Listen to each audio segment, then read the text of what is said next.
एक ऐसा शख्स जो अपने निधन के 62 साल बाद भी लगातार चर्चा में रहता हो, जिसकी विचारधारा और राजनीति ने देश की दशा और दिशा तय की हो और जो दक्षिणपंथी ताकतों के निशाने पर हमेशा रहता आया हो।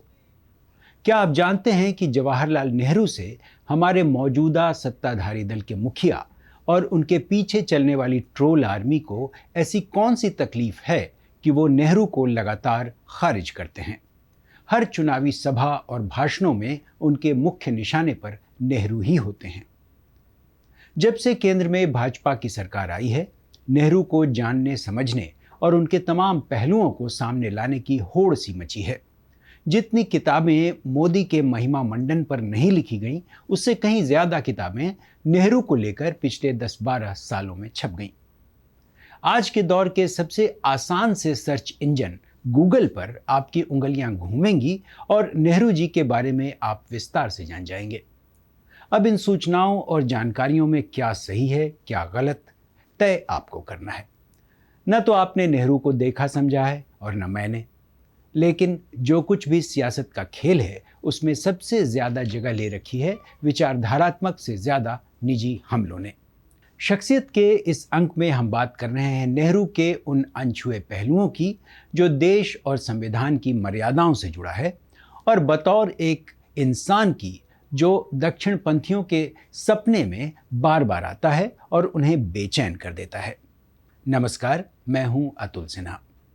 नेहरू जी जब पैदा हुए इलाहाबाद में, तो फिर जम्मू कश्मीर से उनका रिश्ता कैसे था और कैसे एक कश्मीरी पंडित परिवार का असर उन पर था।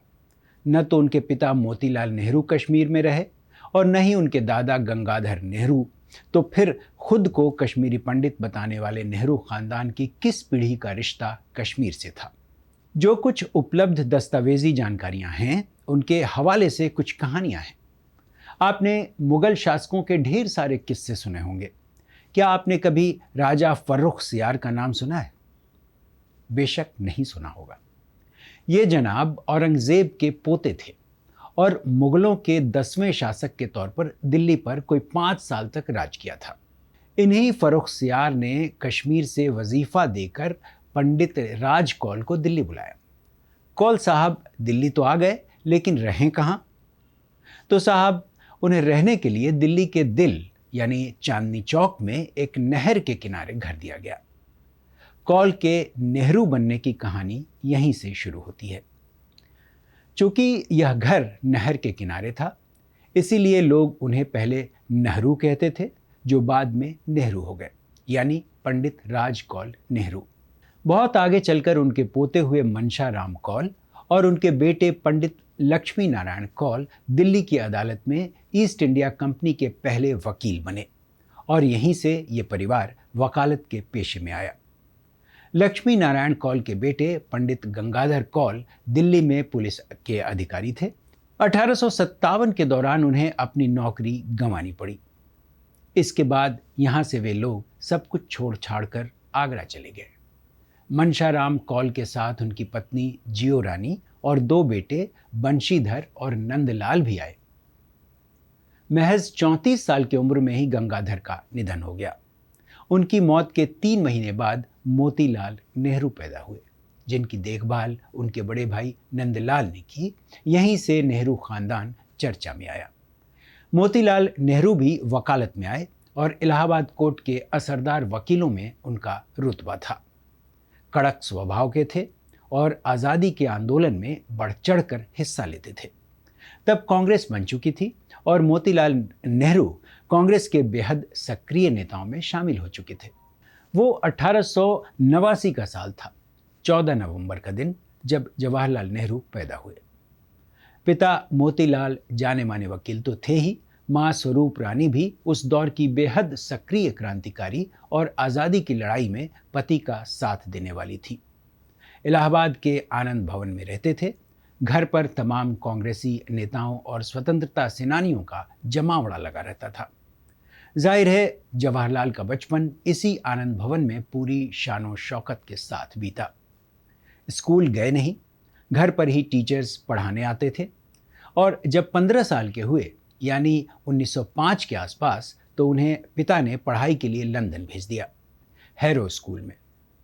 स्कूली पढ़ाई ख़त्म की तो वहीं कैम्ब्रिज यूनिवर्सिटी के ट्रिनिटी कॉलेज में दाखिला ले लिया।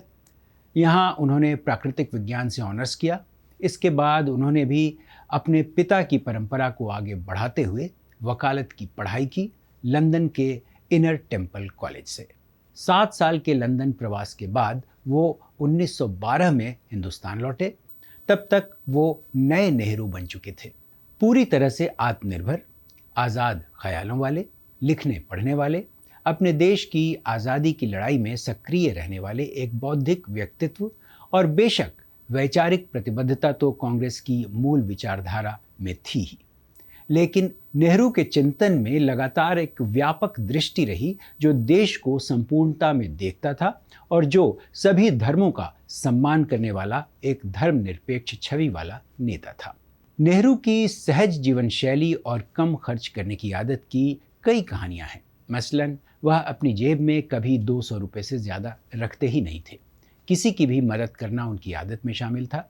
एक कहानी यह भी है कि एक बार उन्होंने अपने नौकर नत्थू को सोते हुए देखा तो उसे जगाने की बजाय उसे सुरक्षा कर्मियों से पहरा दिलवाया ताकि उनकी नींद न टूटे। नेहरू अक्सर अपनी इस्तेमाल की हुई चीज़ें, टोपी, चप्पलें और जूते लोगों को भेंट में देते थे। एक बार उन्होंने लंदन प्रवास के दौरान अपने नियमित नाई के लिए एक घड़ी खरीदी। अपनी बहन विजय लक्ष्मी पंडित से उनके वैचारिक मतभेद थे और कई बार बहसें होती थीं कि नेहरू सरकार की नीतियां सही नहीं हैं। आज आप मोदी जी के स्वच्छ भारत अभियान के बारे में तो जानते ही होंगे। नेहरू जी स्वच्छता के मामले में अव्वल थे। यदि उन्हें घर से निकलते समय कोई नल खुला दिख जाता था तो वे कार रुकवा कर पहले उसे बंद करवाते। 1936 में लिखी अपनी किताब टुवर्ड्स फ्रीडम में उनके जीवन के एकांत और संघर्षपूर्ण पलों का जिक्र मिलता है। आप जितनी किताबें चाहें पढ़ लें, आपको यही मिलेगा कि नेहरू ने भारत के आधुनिकीकरण के लिए विज्ञान और प्रौद्योगिकी को बढ़ावा दिया और एक आधुनिक भारत की नींव रखी। नेहरू जी का जीवन एक राजनेता के रूप में उनकी सार्वजनिक छवि से परे मानवीय संवेदनाओं और विरोधाभासों से भरा हुआ था। बचपन से ही वे बेहद जिज्ञासु थे और हर चीज के बारे में जानना चाहते थे। संपन्न परिवार से होने के बावजूद उन्हें गरीबों के दुख का एहसास था। नेहरू के जीवन के कई ऐसे निजी संघर्ष, अंतर्विरोध और मानवीय पहलू रहे हैं जिन्हें आम इतिहास में कम जगह मिली, लेकिन प्रमुख लेखकों ने इन्हें रेखांकित किया। B.R. नंदा ने अपनी मशहूर किताब द नेहरूज, मोतीलाल एंड जवाहरलाल में लिखा है कि कैसे एक वैभवशाली और पश्चिमी सभ्यता में पले बढ़े जवाहरलाल ने गांधी जी के प्रभाव में आकर पूरी तरह अपनी जीवन शैली बदल ली। नेहरू के भीतर कैम्ब्रिज के प्रभाव और उनकी कश्मीरी जड़ों के बीच हमेशा एक आंतरिक खिंचाव बना रहता था। संसद में सचिवालय की ओर से प्रकाशित दस्तावेजों और जीवनीकारों के अनुसार जब नेहरू स्वतंत्रता आंदोलन में बेहद सक्रिय थे तब उनकी पत्नी कमला नेहरू गंभीर रूप से टीबी से पीड़ित थी। वाल्टर क्रोकर की किताब नेहरू ए कंटेम्पररी एस्टिमेट और नयनतारा सहगल की किताब जवाहरलाल नेहरू सिविलाइजिंग अ सीवेज वर्ल्ड यह बताती है कि जेल के एकाकीपन, पत्नी की बीमारी और देश की चिंताओं के बीच नेहरू अक्सर गहरे मानसिक तनाव और अकेलेपन से गुजरते थे, जिसे उन्होंने एक बेहद सभ्य और मिलनसार व्यवहार के पीछे छुपा रखा। जेल में रहते हुए नेहरू ने अपनी बेटी इंदिरा गांधी को जो पत्र लिखे, जो बाद में पिता के पत्र पुत्री के नाम और विश्व इतिहास की झलक के रूप में संकलित हुए, वे यह बताते हैं कि नेहरू सिर्फ एक राजनेता नहीं बल्कि एक बेहद संवेदनशील पिता और विश्व इतिहास के गहरे पारखी थे। नेहरू की राजनीतिक सक्रियता केवल सत्ता हासिल करने तक सीमित नहीं थी, बल्कि वे वैचारिक रूप से कांग्रेस और पूरे स्वतंत्रता आंदोलन को एक नई दिशा दे रहे थे। अदील हुसैन और त्रिपुर दमन सिंह की पुस्तक Nehru the database that defined India Nehru की राजनीतिक सक्रियता के उस पहलू को उजागर करती है जहां वे मोहम्मद अली जिन्ना, सरदार पटेल और श्यामा प्रसाद मुखर्जी जैसे समकालीनों के साथ विचारों के धरातल पर कड़ा मुकाबला करते थे। वे लोकतंत्र और संसदीय व्यवस्था के प्रबल समर्थक थे। 1929 के ऐतिहासिक लाहौर अधिवेशन में जब नेहरू कांग्रेस के अध्यक्ष चुने गए तो उन्होंने सुभाष चंद्र बोस के साथ मिलकर युवाओं को संगठित किया और पहली बार देश के सामने पूर्ण स्वराज्य का स्पष्ट लक्ष्य रखा। राजेंद्र प्रसाद दुबे यानी आरपी दुबे की पुस्तक जवाहरलाल नेहरू अ study in ideology and social change यह साफ करती है कि नेहरू की राजनीति संकीर्ण राष्ट्रवाद से काफी ऊपर थी। उन्होंने भारतीय स्वतंत्रता आंदोलन को वैश्विक साम्राज्यवाद विरोधी संघर्षों से जोड़ा और आज़ादी के बाद गुट निरपेक्ष आंदोलन के जरिए वैश्विक राजनीति में भारत को एक स्वतंत्र धुरी के रूप में स्थापित किया। इतिहासकार आदित्य मुखर्जी की पुस्तक Nehru's India past present and future Nehru के सामाजिक और वैचारिक मॉडल की बहुत ही सटीक व्याख्या करती है। नेहरू अंधविश्वास और रूढ़िवादिता के सख्त खिलाफ थे। उन्होंने वैज्ञानिक दृष्टिकोण शब्द को गढ़ा और समाज में तार्किकता लाने की कोशिश की। आईआईटी, एआईआईएमएस और इसरो जैसे संस्थानों की स्थापना की, जिन्हें वे आधुनिक भारत का मंदिर कहते थे, ताकि भारतीय समाज शिक्षा और विज्ञान के दम पर आत्मनिर्भर बन सके।